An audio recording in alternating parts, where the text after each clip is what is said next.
নবী পাকের সাতটাই জান্নাতবাসী করেন, বলুন আমিন।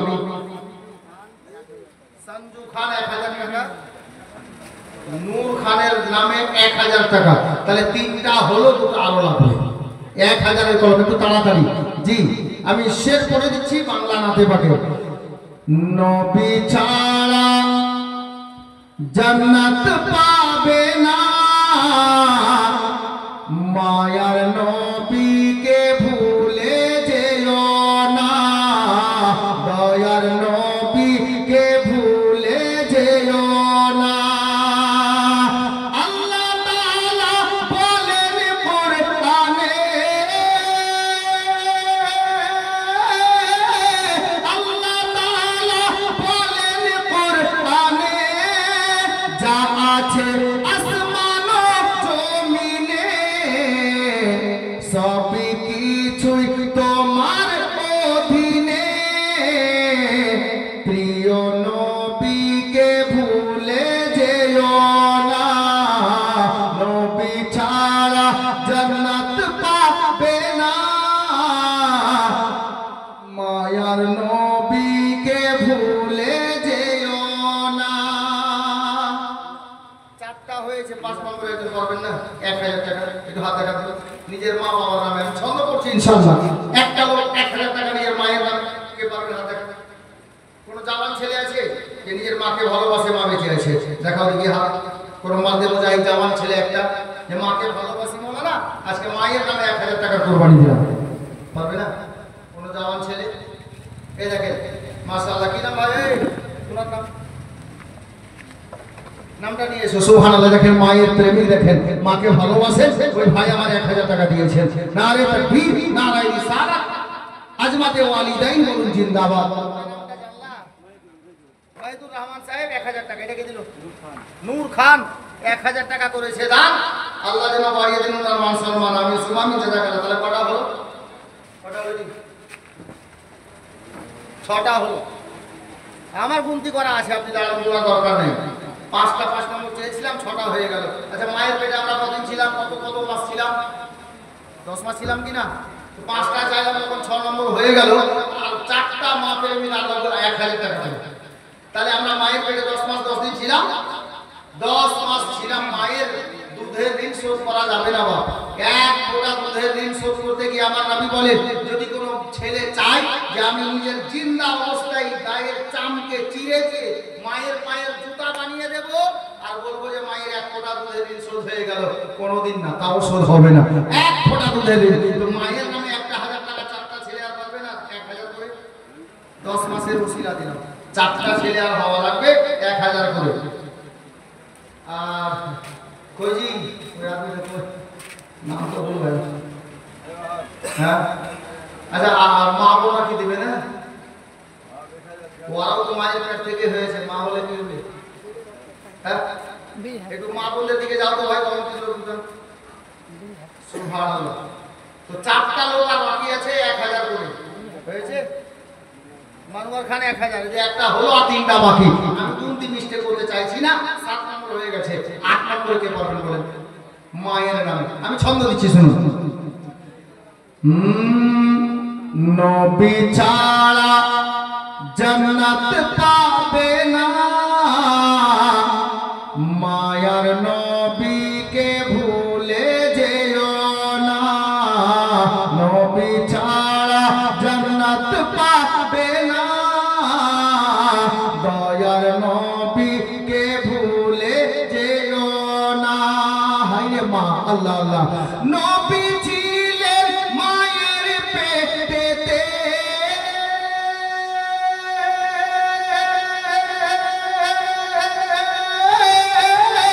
নবী ছিলেন মায়ের পেটেতে, পিতা গেলে নৌকা বসাতে,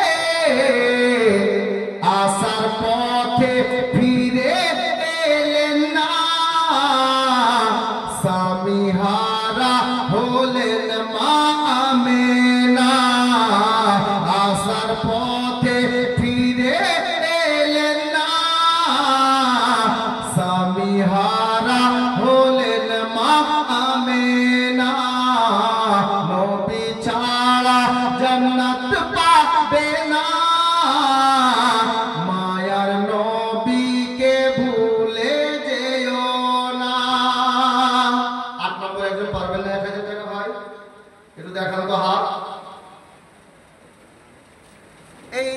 মাশাআল্লাহ। আমি মনে মনে ভাবছিলাম যে এই কলমটা গেল কোথায়, চাইছি না তো দিচ্ছেও না। এটা কি হুজুর মাসরুর মিয়া কালিমের কোনো খাস গোলাম আছে বিনা নামে হুজুরের মহব্বতে 6 তারিখের ওয়াস্তায় 6000 টাকার দাতা। নারে তাকবীর, নারে রিসালাত, ভাইজানে কালিমি বলেন জিন্দাবাদ। মাশাআল্লাহ। তবে 8 নম্বরে 1000 টাকা বাকি আছে। উম্মে কুলসুমের মা দোয়া চেয়েছে, ভুলিনি ভাই, আমি তোমাকে দেখছি আর মনে পড়ছে। ইনশাআল্লাহ দোয়া একসঙ্গে করবো, এই 10টা কলম পূর্ণ হয়ে যাবে। হয়েছে 8 নম্বরটা, এই দেখেন 8 নম্বর হয়ে গেছে। তাহলে 2টা কলম আর লাগবে, মা প্রেমিক। তাহলে 9 নম্বরে কে পারবেন? হাত দেখান তো। পারবেন? মায়ের নামে 1000 টাকা 9 নম্বরে নেই। আচ্ছা, যাই হোক, নাম বলে নিষেধ করলেন। একজন কোন আল্লাহর বান্দা মায়ের নামে আর 1000 টাকা। তাহলে কটা হলো? 9টা হয়ে গেল। এবং শেষ কলম জানি না ভাই কোনটা ছেলের ভাগ্যে যাবে। 10 নম্বর কলমটা আল্লাহ জানে। 10 নম্বরে মায়ের নামে 1000 টাকা কার ভাগ্যে যাবে আল্লাহই জানে। নেই? বিনা বলা একজন কেউ হাত তুলেন তো, যে মায়ের নামে 10 নম্বরে, আমি 10 মাস 10 দিন মায়ের পেটে ছিলাম, তো 10 নম্বরে আমি দিলাম 1000 টাকা। এরকম কোনো দাদা ভাই, কোনো চাচা কেউ আছে? এই দেখেন, মাশাআল্লাহ, আলহামদুলিল্লাহ। এই যে বয়স্ক লোক পিছন দিকে একটু হাতটা রাখেন চাচা, উনি হয়তো দিয়ে দিচ্ছেন নগদ। মাশাআল্লাহ, আলহামদুলিল্লাহ। আমার চাচা নগদ দিয়ে দিচ্ছেন 10 নম্বরে 1000 টাকা। নারে তাকবীর, নারে রিসালাত, ইসলাম বলুন জিন্দাবাদ। মাশাআল্লাহ। বিরক্ত হবেন না, কারণ আল্লাহর ঘরের জন্য চাইছি, অন্য কারোর জন্য নয়। আল্লাহর ঘর মসজিদের জন্য চাইছি। হ্যাঁ, দেখেন আমার চাচা মাশাআল্লাহ, উনি 1000 টাকা দিয়েছেন আল্লাহর পবিত্র ঘরের জন্য। মাশাআল্লাহ। একটা আরো চলে আসছে, যারা নিয়ে নি তারপর বদলের দিকে যাচ্ছে। মাশাআল্লাহ। কত আছে গো? এই দেখেন আফরাজুল খান, উনি নগদ 2000 টাকা দিয়েছেন দান। আল্লাহ পাক যেন কবুল করে দেন, আর এবং ওনার মনের আশা বাসনাকে যেন পূর্ণ করে দেন। বলুন আমিন সুম্মা আমিন। জাযাকাল্লাহ। তাহলে 11টা হয়ে গেল না? 1000 টাকা আর একজন দিলে কেমন হতো বলেন? 12 না হতো তো কুছ বিনা হতো। আমরা 12 একটা বিনা নামে আর 1000 টাকা। আলহামদুলিল্লাহ, মাশাআল্লাহ। তাহলে 12 নম্বর হলো। কিন্তু আজকে মামুনরা কেন দিচ্ছে না আমি বুঝতে পারছি না। দেখেন আমার চাচা মাশাআল্লাহ নগদ করে দিলেন, যেটা 10 নম্বরে দিয়েছিলেন। মাশাআল্লাহ, আলহামদুলিল্লাহ, আল্লাহ ভালো রাখুক। একজন চাচা পকেটে যা ছিল নবীর মোহাম্মতে ওটাই দিয়েছেন। বেরাদার, এটা ঘটনা বারবার মনে পড়ছে, আমি একটু নিয়ে যাব। আচ্ছা, মামুনদের দিকে 5টা মা তো 1000 টাকা করে দিতে পারে নিজের স্বামীর নামে। হ্যাঁ, কমিটি 2টা লোক ওখানে ঘুরছে, একটু তাড়াতাড়ি দেন। হ্যাঁ, একটু আল্লাহর কাছে হাত তুলি, কারণ ওয়াদা খেলাপি করা যাবে না। আল ফাতিহা ইলা রুহুন নবী। আল্লাহুম্মা আমিন। ইয়া আল্লাহ, পরওয়ারদিগার মাওলা গো, তোমার বান্দারা কয়েকজন 5000 করে, একজন 6000 এবং 2000, 3000, 1000 করে, 500 করে, 200 করে, 100 করে অনেকে দান করেছেন। আল্লাহ, আল্লাহ সবার দানকে তুমি দয়া নবীর ওসিলায় কবুল করে নিও মাওলা। আল্লাহ গো, আলে নবীর ওসিলাতে 6000 টাকার দানটাকে কবুল করে নিও মাওলা। 1000, 2000 করে দান যারা দিয়েছেন তাদের দানকে কবুল করে নিও মাওলা। অনেকের মেয়ে, অনেকের মা, অনেকের দাদা, অনেকের দাদি, ভাই বোন, আত্মীয় স্বজন যারা কবরবাসী হয়ে গেছে, আল্লাহ এর দানের ওসিলাতে তাদের কবরকে তুমি জান্নাতের টুকরা বানিয়ে দিও মাওলা। আল্লাহ আমাদের সকলের মনের আশা বাসনাকে পূর্ণ করে দিও মাওলা। আমিন আমিন আল্লাহ আমিন আমিন। মোদের সবার দোয়া কবুল করো রব্বুল আলামিন। বাহাক্কে লা ইলাহা ইল্লাল্লাহ মুহাম্মাদুর রাসূলুল্লাহ সাল্লাল্লাহু তাআলা আলাইহি ওয়াসাল্লাম। বাবা ভাইরা, মা বোনেরা গো, একটু মদিনার একটা মহব্বতের কথা মনে পড়ে গেল। নবীর ভালোবাসা কাকে বলে একটু বলে দিলে বাবা। আল্লাহ তাবারাক ওয়া তাআলার প্রিয় হাবিব সাল্লাল্লাহু তাআলা আলাইহি ওয়াসাল্লাম মদিনাতুল মুনাওয়ারাতে বাবা যখন পর্দা করে গেলেন, ইন্তেকাল করে গেলেন, ওনার রওজা মোবারক তৈরি হয়ে গেল, কবরে আনোয়ার তৈরি হয়ে গেল। আর আমার নবী পাকের ইন্তেকালের কয়েকদিন পরে বাবা হযরতে বেলাল হাবশী রাদিয়াল্লাহু তাআলা আনহু, আমার নবী পাকের বড় আদরের সাহাবী গো হযরতে বেলাল, যেই বেলাল আযান না দিলে সকাল হতো না কিয়ামতের সকাল পর্যন্ত। কিন্তু বাবারা, ভাইরা, আমার মায়ার নবী ইন্তেকালের যেদিন ইন্তেকাল করলেন বাবা, সেই দিন থেকে হযরতে বেলাল আযান দেওয়া বন্ধ করে দিলেন, আর উনি আযান পড়তেন না বাবা। কিন্তু যখন কয়েকটা দিন গত হয়ে গেল, হায়রে বেলাল, বেলালের ইশক দেখেন বাবা, মোহাম্মদ কেমন ছিল বেলালের। মায়ার নবী কবরে শায়িত, আল্লাহর নবী কবরে চলে গেছে। গেছেন, দুনিয়া থেকে পর্দা করে গেছেন। হযরতে বেলাল নবীকে দেখতে পাচ্ছে না। হযরতে বেলাল থাকতে পারেন না গো। হযরতে বেলালের ভিতর কেমন করছে বাবা। অবশেষে আল্লাহু আকবার কবীরা হযরতে বেলাল নবীর চৌকাঠে আকাদ্দাসে শেষ সালাম জানিয়ে বাবা আল্লাহু আকবার। বাবারা, ভাইরা, মা বোনেরা, হযরতে বেলাল আমার দয়ার নবীর চৌকাঠে আকাদ্দাসে শেষ সালাম জানিয়ে সোনার মদিনা ছেড়ে চলে গেলেন বাইতুল মুকাদ্দাসের এলাকায়। একটু দাঁড়ান। সাহেবা বিবি 1000 টাকা বাবার নামে। আর কেউ? আমি 5 জনের কাছে চাইলাম, আর আপনি একটা দিয়ে সব বক্তব্য করে দিলেন। হ্যাঁ, মা আপনাদের কাছে আর 4টা মা বোনকে আমি বলবো নিজের স্বামীর নামে, বাবার নামে, শ্বশুরের নামে, শাশুড়ির নামে 4 জন মাত্র 1000 করে লিখান তাড়াতাড়ি, কারণ আমার টাইম নেই, আমি দেখতে পাচ্ছি। সুবহানাল্লাহ। কেউ মনে কিছু করিয়েন না, ওই 100 টাকা আমাকে দিয়েছে, যেটা পকেটে ভরেছে। দেখলেন সবাই, উনি বলছেন এটা আপনাকে দিয়েছে, যার জন্য পকেটে ভরেছে। হযরতে বেলাল বলতেছিলাম, হযরতে বেলাল কি করলেন? নবী দুনিয়া থেকে পর্দা করে কবরে তাশরীফ নিয়ে গেছেন।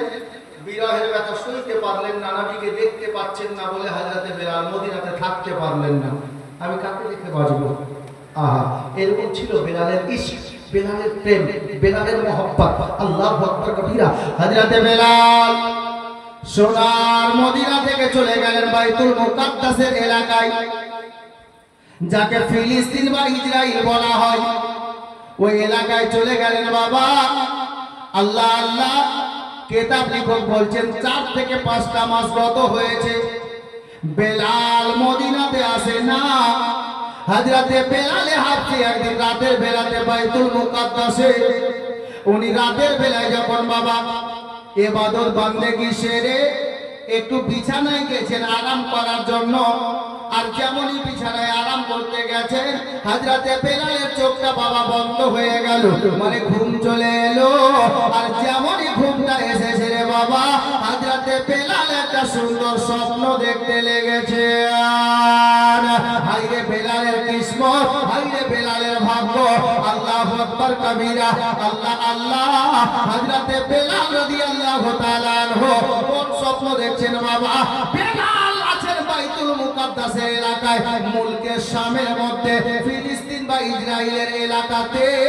আর আমার মায়ের নবী স্বপ্ন যোগে সোনার মদিনা থেকে বাইতুল মুকাদ্দাসের এলাকায় হযরতে বেলালের স্বপ্নে গিয়ে হাজির হয়ে গেছে। মহব্বতে বলেন সুবহানাল্লাহ। বেলাল স্বপ্নে আমার নবীকে দেখছেন। আল্লাহু আকবার। হযরতে বেলাল যখন নবীকে স্বপ্নে দেখেছেন, বেলাল স্বপ্ন যোগে নবীকে তাজিমে দাঁড়িয়ে সালাম জানাচ্ছেন। আসসালাতু ওয়াসসালামু আলাইকা ইয়া রাসূলুল্লাহ, আসসালাতু ওয়াসসালামু আলাইকা ইয়া হাবিবাল্লাহ। ইয়া রাসূলুল্লাহ, আপনি আমার সালাম কবুল করেন। আমার মা বোনেরা, এই যুবক সঙ্গী সাথীরা গো, হযরতে বেলাল রাদিয়াল্লাহু তাআলা আনহুকে আমার মায়ের নবী বলছেন, বেলাল এটা কেমন মহব্বত রে? বলে হুজুর বুঝলাম না। বলে বেলাল, আমি 4 থেকে 5 মাস গত হয়ে গেল, ইন্তেকাল করে কবরে তাশরীফ নিয়ে গেছি। এ বেলাল, আমার ইন্তেকালের পরে তুমি সোনার মদিনা ছেড়ে চলে এসছো বাইতুল মুকাদ্দাসের এলাকাতে। এই 4 থেকে 5 মাসের মধ্যে একবার তুমি আমার মদিনাতে কেন এলে না? আমার দেখা করতে কেন এলে না? আমার কবরে আনোয়ারের পাশে কেন হাজিরি দিলে না? এটা কেমন মহব্বত রে বেলাল, এটা কেমন ভালোবাসা রে? হযরতে বেলালকে আমার মায়ার নবী বলে দিয়ে স্বপ্ন থেকে গায়েব হয়ে গেলেন। এ বেলাল, সারা বিশ্বের মুসলমানকে বলে দেন, জিজ্ঞেস করেন মুফতি সাহেব বসে আছেন, সারা জগতে যে কোনো মানুষ যদি কোনো মৌলবীর স্বপ্ন দেখে, কোনো মুফতির স্বপ্ন দেখে, কোনো হাজী সাহেবের স্বপ্ন দেখে, সামনে ব্যাং আপনার পোকামাকড়ের স্বপ্ন দেখে, এটা গালাত হতে পারে, এটা ভুল হতে পারে, কিন্তু স্বপ্ন যোগে যদি দয়ার নবীকে দেখে রে বাবা, কারণ ইবলিস শয়তান মায়ার নবীর স্বপ্ন আপনার কি বলে রূপ ধারণ করতে পারে না, সেটা স্বপ্ন সত্যি হয়, সেটা আসল হয়। হযরতে বেলাল মায়ার নবীকে দেখেছে, নবী স্বপ্ন থেকে চলে গেলেন, বেলালের ঘুমটা ভেঙে গেল। আল্লাহ সকাল কখন হবে? সকাল হলো, কাউকে কোনো কথা বলা বলি না। বেলাল ব্যাটিং পত্র গুছালেন, বেলাল ব্যাটিং পত্র গুছিয়ে নিয়ে নিজের মস্তকের উপরে নিয়েছেন, বেলাল হাঁটতে আরম্ভ করেছেন। মুলকে শামের বাইতুল মুকাদ্দাসের এলাকার কিছু দিওয়ানা বেলালকে ডাক দিয়ে বলছে, ডেকে ডেকে বলছে, বেলাল কোথায় চললে? হযরতে বেলাল বলেন, এ আমার নবীর দিওয়ানারা গো, আমি বেলাল নবীর সোনার মদিনাতে যাব। হযরতে বেলালকে মুলকে শামের কিছু বাসিন্দা বলতে লাগলো, বেলাল রে, মুলকে শাম থেকে সোনার মদিনা বহু দূরে আছে, তুমি যে একাই কাঠরি মাথায় নিয়ে চলতে আরম্ভ করলে, তোমাকে কি ভয় লাগে না? তোমাকে কি দিলের মধ্যে কোনো ঘাবড়াহাট তৈরি হয় না? তো বেলালের জবাব কি ছিল জানেন? বেলালের জবাব ছিল এটাই, আসুক যতই তুফান, আসুক যতই তুফান, আমি কভু ডরি না, আমার হৃদয়ে কাবা, নয়নেতে মদিনা, আমার হৃদয়ে কাবা, নয়নেতে মদিনা। বেলাল রাস্তা চলবে, অসুবিধা হবে না? তো বেলাল বলছে, না ভাই। কেন? বলে এজন্যই, পাঁচ পাঁচাতনের পাতা হবে গো আমার ছাতা, পিছে রবেন ফাতেমা, আলী বলিবেন কথা, হাসান দেখাবেন আলো, হাসান দেখাবেন আলো, হুসাইন দিবেন ঠিকানা, আমার হৃদয়ে কাবা, নয়নেতে মদিনা, আমার হৃদয়ে কাবা, নয়নেতে মদিনা।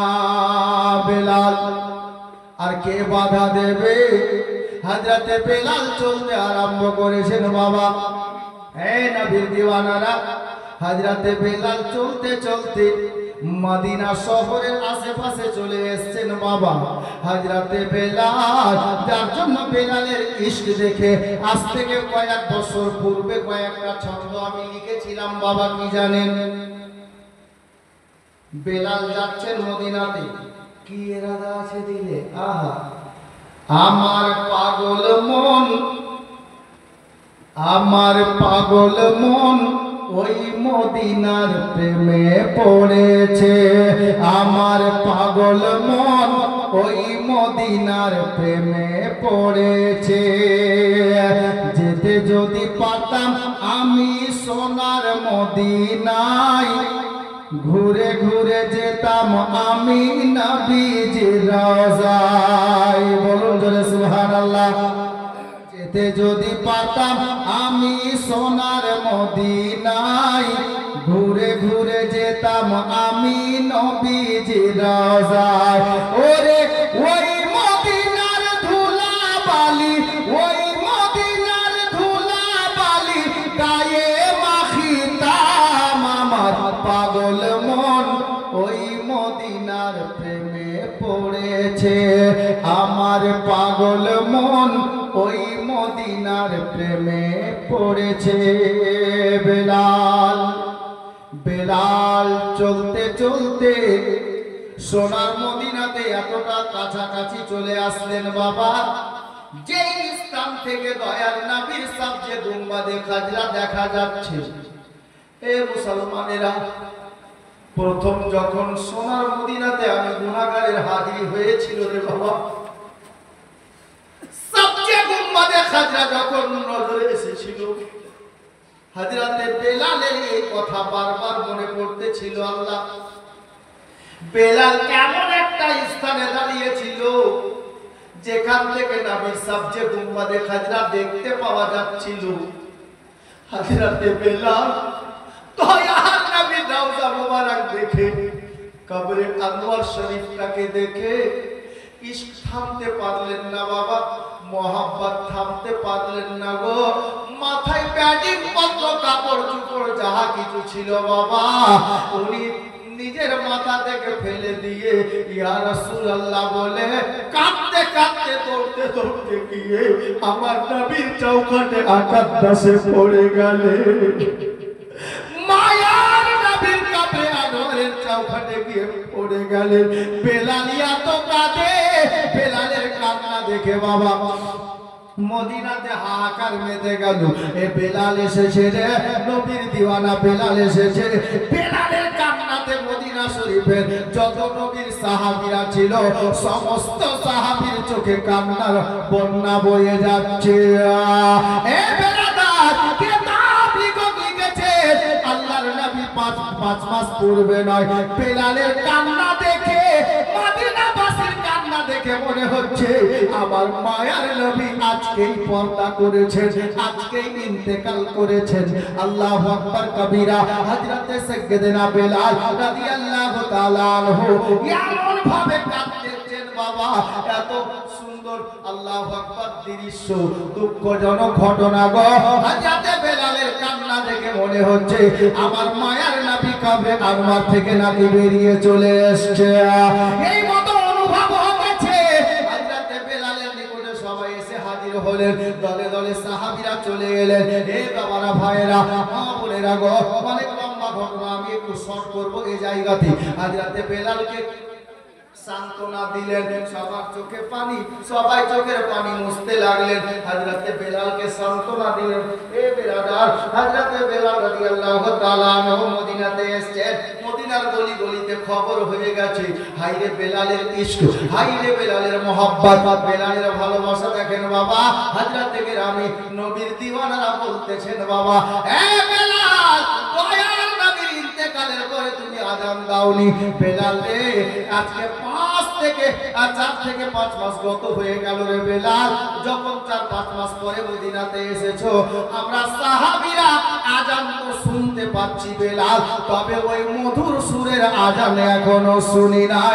এ বেলাল, মায়ার নবীকে যে মধুর সুরে আযান তুমি পড়ে শোনাতে রে, একটা বার সেই আযান আমাদেরকে শুনিয়ে দাও। সাহাবীরা বলছেন বেলাল, একবার সেই মধুর সুরে আযানটা শোনাবে। ছোট্ট ছেলে 1000 টাকা, সামিউল, রাজিয়া বিবি 1000 টাকা, আগে বলেন আব্দুল সুবহান 500 নগদ।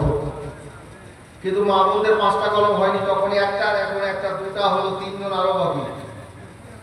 দেখেন একটু জান দাদা, আপনারা জান না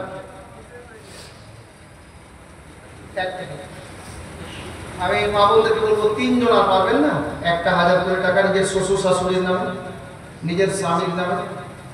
হ্যাঁ, এই দাদা একটু জানো তো, নিজের স্বামীর নামে 1000 টাকা কে দিচ্ছে? নাম বলুক আর না বলুক, বিনা নামে দেখ, আপনি এসে চুপ করে নামটা লিখিয়ে যান।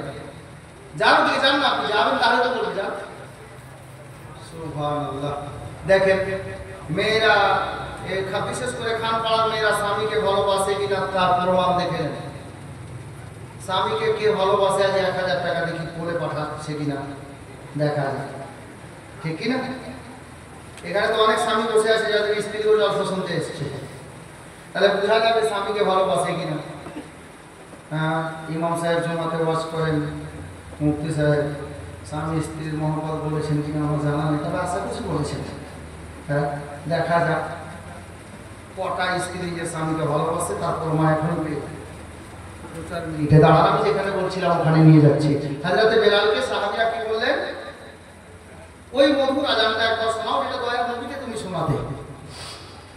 তো হযরতে বেলাল বলছেন, নবী দিওয়ানারা, তোমরা যা খুশি চাও, কিন্তু আমাকে আজান দিতে বলিও না। বেলাল আজান তো দিতে হবে, আজান আমরা শুনবো, কারণ মাস প্রায় হয়ে গেল আমরা সেই মধুর আজান শুনিনি। দয়ার নবী যেদিন থেকে ইন্তেকাল করেছেন তুমি আজান পড়াই বন্ধ করে দিয়েছ। যাতে বেলাল সাহাবীদেরকে বলছেন যে না ভাই, আজান আমাকে দিতে বলিও না, আমার দ্বারা এখন হবে না। দিয়েছে কেউ? একটা মা 500 টাকা দিয়েছে স্বামী নামে। ও বিয়ে হয়নি, আল্লাহ যেন ওর কিসমতে ভালো স্বামী জুটিয়ে দেয়। আমিন সুম্মা আমিন। জাযাকাল্লাহ। কিন্তু হাজি এই দাদা, খান পাড়ার মেয়েরা স্বামীকে ভালোবাসে না, প্রমাণ দিয়ে দিল। হ্যাঁ, একটা কোনো মেয়ে নিয়ে স্বামী নামে 1000 টাকা দিতে পারবে না? আরে নাম এখানে বলিও না, মাইকে বলবো না, চুপ করে এসে খাতায় লিখিয়ে যাবে একদিন করে। কমপক্ষে এটা বুঝতে পারা যাবে যে কেউ না ভালোবাসলে একটা মেয়ে নিয়ে স্বামীকে ভালোবাসে। হ্যাঁ, কাল থেকে আমার একটা জায়গায় জীবনী শুরু হবে, 5 দিন একই জায়গায়। যদি কথাটা মনে পড়ে যায় দাম তোলার সময়, তাহলে তো হয়তো যদি মুখে চামড়া ঘাস খেয়ে যেতে পারে। হ্যাঁ, যে আমাদের এলাকাতে, আমাদের এই এলাকা বলতেও তো শরম লাগবে। হ্যাঁ, একটা গ্রাম আছে যেটা গ্রামের মেয়েরা নিজের স্বামীকে একটাও ভালোবাসে না। হ্যাঁ, একটা করে মা বাবা পারবেন না নিজের স্বামীর নামে 1000 টাকা কোরবানি দিতে। কি আছে, এই 5টা দিন বিড়ি পারলেন স্বামীর জন্য। হ্যাঁ, এখন যা বিড়ি দেয়, হ্যাঁ 1000 করে বিড়ি পান দিতে হইলো 5 দিন, বেশি হয়ে যাবে 1000 থেকে। খালাদের তাড়াতাড়ি কোনো মা বা কোনো বোন 1000 টাকা স্বামীর নামে। আরে স্বামীকে ভালোবাসা হযরতে মা খাদিজাতুল কুবরার সুন্নাত, স্বামীকে ভালোবাসা হযরতে মা আয়েশার সুন্নাত, স্বামীকে ভালোবাসা জান্নাতের রানী হযরতে সাইয়্যিদা ফাতেমাতুজ জাহরা রাদিয়াল্লাহু তাআলা আনহার সুন্নাত। জি, আর স্ত্রীকে ভালোবাসা দয়ার নবীর সুন্নাত। তবে অন্যের স্ত্রীকে নয়, নিজের স্ত্রীকে। জি, স্ত্রীকে ভালোবাসা সাহাবীদের সুন্নাত, স্ত্রীকে ভালোবাসা মাওলা আলীর সুন্নাত। জি, হযরত কিরামি হুয়া তো এটি হুয়া कहां से आई? মধুর মন্ডল পাড়া।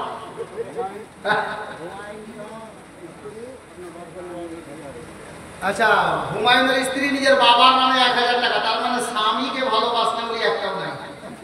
বুঝেছেন আপনারা? সুবহানাল্লাহ। রেকর্ড মনে হচ্ছে হয়েই গেল। যাকে আমি যেখানে বলছিলাম ওখানে নিয়ে যাচ্ছি। হযরতে বেলাল বলছেন যে আমার কাছ থেকে আজান শুনতে চাইও না ভাই। অবশেষে সাহাবীরা পরামর্শ করছেন এই বেলাল আমাদের কথা কাটতে পারে, তবে মদিনাতে এমন হস্তি আছে যাদের কথা বেলাল কাটতে পারবে না। কে রে? খবর দাও মা ফাতেমা 2 ছেলেকে, ইমাম হাসান আর হুসাইনকে। বাচপানা ওনাদের 7 থেকে 7.5 বছর, ম্যাক্সিমাম 8 বছর এরকম বয়স। ইমাম হাসনাইন কারিমাইন শুনলেন নানার আশিক পাকা দিওয়ানা বেলাল এসেছে। 2 ভাই বেরিয়ে এলেন। আমার নবীর পাগল পারা বেলালকে হাসনাইন কারিমাইন এসে বলে নগো নবীর দিওয়ানা, আমার নানার চাহানেওয়ালা, আমরা আপনাকে একটাই কথা বলবো যে আমার নানার ইন্তেকালের পরে ওই মধুর আজান আজ পর্যন্ত আমরা শুনি নাই। একটা বার সেই আজান শুনিয়ে দাও বেলাল, যেই আজানটা আমাদের মায়ার নবী দয়ার নানা জানকে শোনাতে। হযরতে বেলাল রাদিয়াল্লাহু তাআলা আনহু হযরতে ইমাম হাসান কারিমানের কথা কাটতে পারলেন না বাবা, রাজি হয়ে গেলেন। আজানের সময় হলো। হযরতে বেলাল মসজিদে নববী শরীফের মধ্যে যে জায়গাতে দাঁড়িয়ে আমার নবী দুনিয়াতে থাকা অবস্থায় আজান পড়তেন বাবা, ওই জায়গায় গিয়ে বেলাল দাঁড়িয়ে গেলেন। যেমনই বেলাল দাঁড়িয়েছে আজান পড়তে আরম্ভ করেছেন, আল্লাহু আকবারের ধ্বনি হযরতে বেলালের জবান থেকে বেরিয়েছে। আল্লাহু আকবার কবীরা। বেলালের আজানের ধ্বনিটা মদিনার বাড়ি বাড়িতে বাবা পৌঁছে গেছে। মদিনার ছোট বড় ছেলে মেয়ে সবাই বেরিয়ে পড়েছে রে, চল নবীর দিওয়ানা এসে এসেছে, বেলাল এসেছে, নবীর আশিক দিওয়ানার আজানটা শুনি, বেলালকে একটু মন ভরে দেখি।